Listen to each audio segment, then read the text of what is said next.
কবরের জীবনটা আসল জীবন। বিশ্বনবী দোয়া করতেন, আল্লাহুম্মা ইন্না নাউযু বিকা মিন আযাবিল কবর।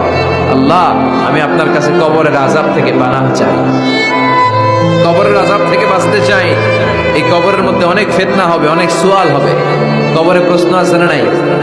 কথা বলেন। প্রথম প্রশ্ন জিজ্ঞেস করা হবে, মার রব্বুক, তোমার রব কে? বলেন, আমাদের রব কে? ওয়া মা দীনুক, তোমার ধর্ম কি? বিষ্ণুবীর চেহারা দেখিয়ে বলা হবে, তাআরিফু মান হাযার রাজুল, এই লোকটারে চিনো? আমরা কি বলবো?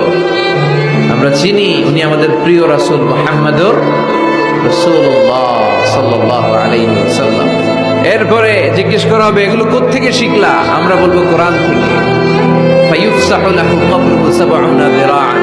সুন্দর সুন্দর উত্তর করতে পারলে আপনার কবরটারে ৭০ হাত লম্বা করে দেওয়া হবে। ইফতাহু লাহু বাবুন ইলাল জান্নাহ, জান্নাতের দিকে একটা দরজা লাগিয়ে